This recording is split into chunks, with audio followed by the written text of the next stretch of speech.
Tak ahoj, vítajte na kanáli For Rock and Fun a v dnešnom videu sa pozrieme na rozbrusovačku Parkside, ktorá používa kotúče s rozmerom 230 mm, takže poďme na to, vyskúšame a otestujeme ju.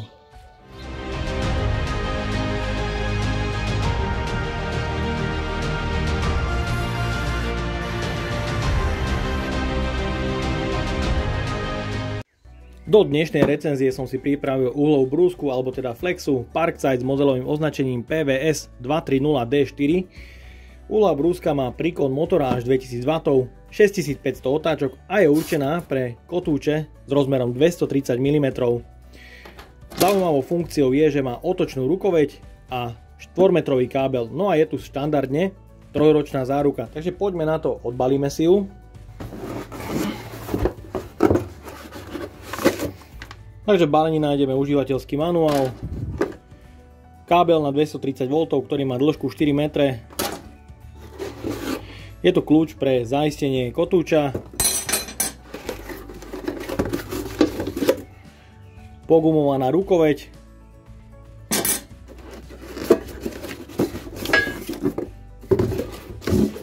je tu takýto nezmyselný ochranný kryt kotúča.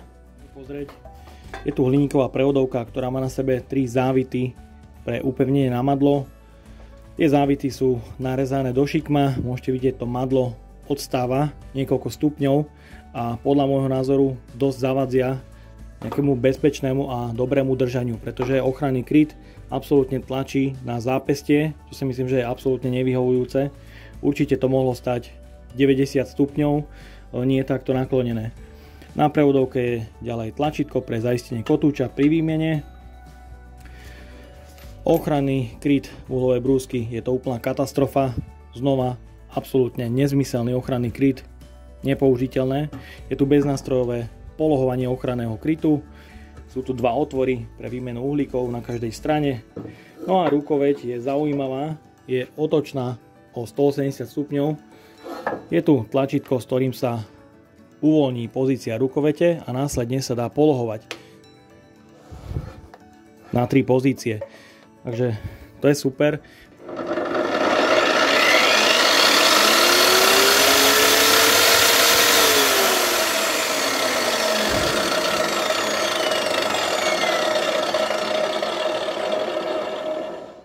Mohli ste vidieť, uhlová brúska má plynulý rozbeh kotúča na 6500 otáčok, takže nebude vám to vyhadzovať istič, ak nemáte C-čkový. No a mohli ste vidieť aj reakciu na tlačítko, spustenie.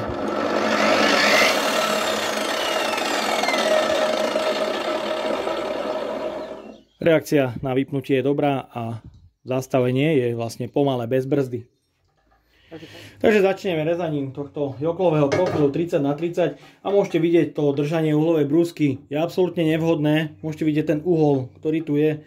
Madlo neodstáva 90 stupňov od prevodovky, ale je mierne naklonené, čo spôsobuje, že pri držaní za rukoveď vám zápestie tlačí o ochranný kryt. No a keďže je to stroj, ktorý má určite dosť veľké vibrácie pri maximálnych otáčkach, tak je dosť možné, že pri práci tie vibrácie prenesie na vašu ruku až extrémne. Aj napriek tomu, že je tu celkom dobre pogumovaná rukoveď, myslím, že toto je vyriešené veľmi zle.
No a pokračujem rezaním Parksideu.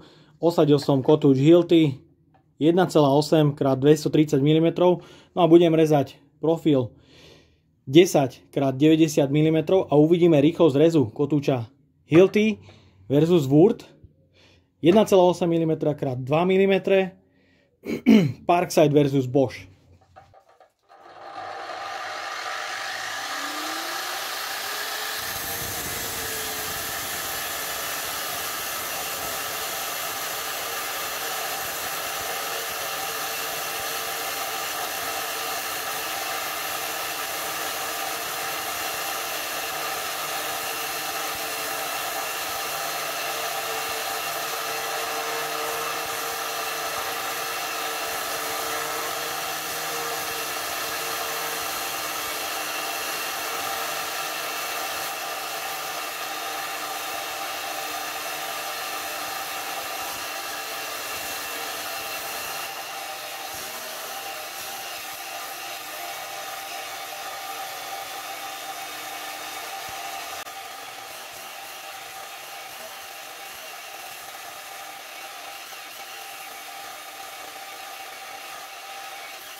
Tu ste mohli vidieť, tá rýchlosť rezu kotúča Hilti je úplne niekde inde ako kotúč Wurth.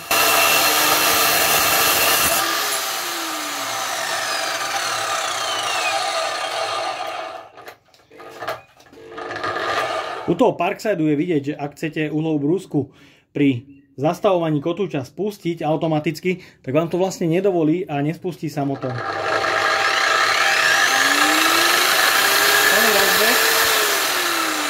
A opakované spustenie a uhlová brúska sa nezapína.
Tak a máme dorezané. Cítiť dosť veľké zahrievanie na prevodovke uhlovej brúsky. A taktiež ste mohli vidieť rýchlosť rezu, ak sa použije kvalitnejší kotúč, hlavne užší, tak tá rýchlosť rezu stupne niekoľkonásobne.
teraz vyskúšame druhý rez iným rezným kotúčom.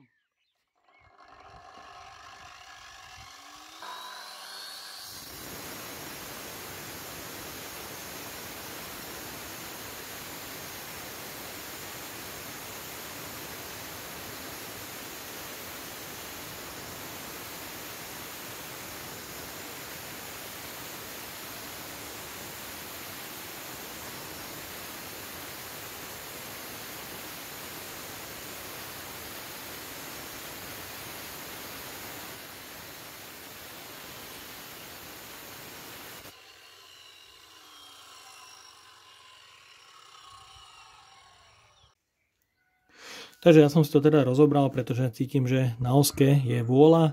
Odmontoval som tie 4 skrutky a zistil som, že táto príruba, v ktorej je osadená os, tak je celá vyrobená z nejakého plastu a v tom je osadené ložisko. Môžete vidieť, tam je vo vnútri ložisko. Z druhej strany to vyzerá takto, to ozubenie prevodu. A už teraz je to nové a vidieť vôľu na ozubenom koliesku.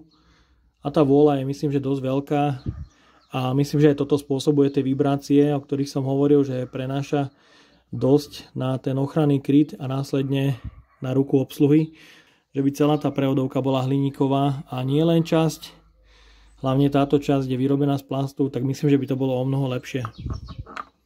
Tak a máme tu záver. Ako teda hodnotím uhlov brúsku Parkside? No, mohli ste vidieť, porovnal som mu s Boschom, ktorý má 6600 otáčok a má rýchly rozbeh. Určite je v niečom lepší ten Parkside. Má lepšie spravený ochranný kryt, ktorý sa dá polohovať beznástrojovo. Je ale síce nezmyselne spravený, takže má tu bod plus a taktiež bod mínus. Na druhej strane musím ale povedať, že je tu veľmi dobre spravená rukoveď, ktorá sa dá polohovať na 3 pozície. Určite je lepšie pre brúsenie používať v tejto polohe so spínačom na spodu a taktiež pri rezaní so spínačom na spodu v tejto polohe. Takže toto je, myslím, že vynikajúco vyriešené u toho Parksideu, za to má palec hore. Ale na druhej strane ergonómia ako celok a držanie pri práci je nevyhovujúca. Hlavne z dôvodu, že rukoveď je umiestnená niekoľko stupňov v prevodovke a to spôsobuje tlak na zápestie obsluhy. Keď sa kotúč rozbehne do maximálnych otáčok, čo je 6500, tak vám neskutočné vibrácie prenáša na ruku obsluhy a to je, myslím, že zo zdravotných dôvodov absolútne nevyhovujúce a neodporúčam túto uhlovú brúsku. Je tu pomalý rozbeh. To je, myslím, že fajn, ale ja osobne preferujem radšej rýchly rozbeh, aký má Bosch, a dobrú ergonómiu, pretože túto u Boscha môžete vidieť, je ergonómia spravená tak, aby nezasahovala do zdravia obsluhy a rukoveď môžete bez problémov držať, kotúč sa môže rozbehnúť a neprenáša vám také veľké vibrácie na ruku obsluhy. To je veľmi dôležité. Čo sa týka rýchlosti rezania, určite rýchlosťou na tom bol lepšie Bosch, 6600 otáčok sa prejavilo a taktiež sila motora pri rezaní menej spomaloval a taktiež menej vibroval. Čo sa u toho Parksideu povedať nedá, v reze to spomalovalo, nemohol som na ten rez tak tlačiť a samozrejme tie vibrácie tam boli o mnoho väčšie na ruku obsluhy. Ak máte skúsenosti s touto uhlovou brúskou, či už s touto verziou alebo nejakou staršou, napíšte mi to dole do komentára, aby komunita vedela, ako na tom uhlová brúska je, pretože ja tú recenziu robím len pre vás a nemám s tým strojom nejaké dlhodobé skúsenosti. No a ja dúfam, že sa vám dnešné video páčilo. Ak by ste ma aj vy chceli podporiť finančným príspevkom, dole do popisu vkladám link na PayPal Donate. No a odo mňa je to na dnes všetko. Ak sa vám toto video páčilo, dajte like, potvrďte odber a zvonček, aby vám už neušlo ďalšie video. Ahoj!